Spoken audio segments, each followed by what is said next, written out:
talk about the geopolitical. If you had respect for people, wouldn't you do that? They don't respect you. Read the depositions. The deposition, they have a fear, a loathing, and contempt for you. And you're the ones that can make changes. So that is Steve Bannon. And you know what he's talking about there? It might not have been clear from the video. He was talking about Fox News. He was talking about the depositions in the lawsuit from Dominion and Fox News. And he was pointing out with any equivocation, they don't respect you. And here's a weird thing to have to say.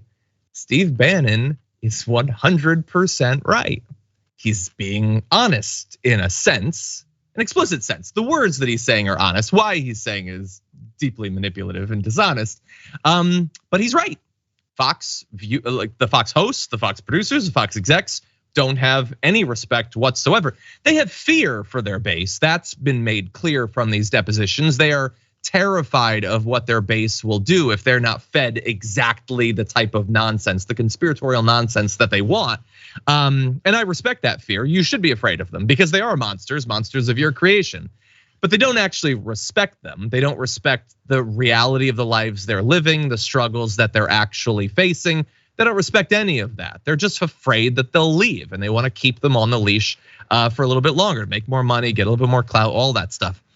And so Steve Bannon gets what's going on and he's willing to attack. You'll notice though that while Steve Bannon technically, how would you categorize Steve Bannon right now? I'm not talking about the political strategist part, but he's independent right-wing media, right? Well, there's a lot of those. Why aren't a lot of them doing what he's doing? Like all the Ben Shapiro's, Charlie Kirk, Matt Walsh, all that. Why they're not saying this stuff about Fox News? Because again, the independent and independent right-wing media has always been utterly meaningless. They are brought on Fox News constantly. They all have the same support network of millionaires and billionaires.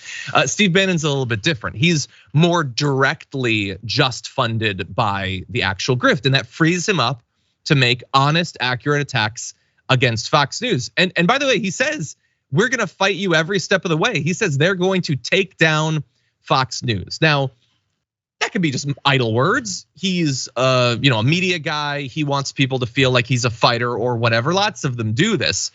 But I think that there's a real appetite for Fox to be destroyed amongst some on the right. Maybe they have some attachment to Tucker Carlson or whatever. But the other part about this that I think is worth covering, especially in connection with the speech that Donald Trump gave. And by the way, with the attacks on Fox News, Steve Bannon, he was 100% devoted to Donald Trump. He said of the policy that Fox News has, that if Trump says something newsworthy, they'll cover it. He said no. Every time Trump opens his mouth, it's newsworthy. It was honestly kind of pathetic. Like that speech, it looks like he's standing up. He was actually fully bowed out, face on the floor the entire time to his God Emperor. But when you combine that with the fact that last week we were talking about the effective shadow ban of Donald Trump on Fox News, this isn't just an idle threat from a Steve Bannon against Fox News. And I'm not saying that Steve Bannon is going to be the determining factor of whether Fox News survives this primary or not. But there is the chance that Fox could be severely harmed or perhaps destroyed if they don't play this right. I think that it's a savvy organization that is very experienced and nuanced in their understanding of how to con their base. I think that that's what they've been doing for a long time. I think they're very good at it, probably the best in the business. So I think they are leaving themselves a few outs to pivot. If Ron DeSantis doesn't run or if he gets annihilated, as I'm increasingly thinking is likely to happen. I think that probably with Tucker Carlson as the leader, they'll immediately bow down to Donald Trump again. And then at that point, probably Steve Bannon will back off. If they start bringing on Donald Trump, then I think Donald Trump will love them once again. Steve Bannon will have to pretend that he didn't hate their guts or whatever. But if they don't, I mean, we know how terrified they were back in 2016. Should they be less terrified right now? Or sorry, in the wake of 2020 from the depositions. Do we think they should be less terrified right now?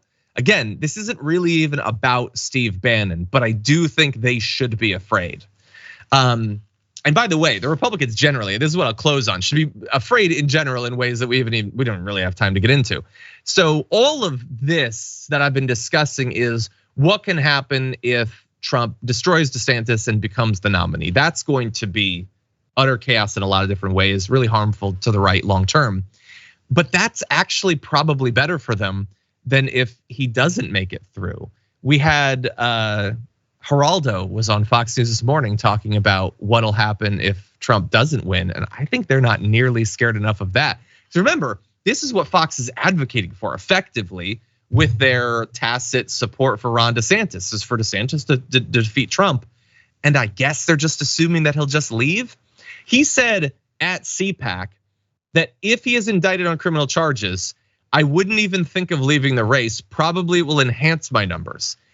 If the guy is gonna run for president from prison, do you think he's gonna stop just because Ron DeSantis wins Iowa or whatever? I kind of doubt it at this point.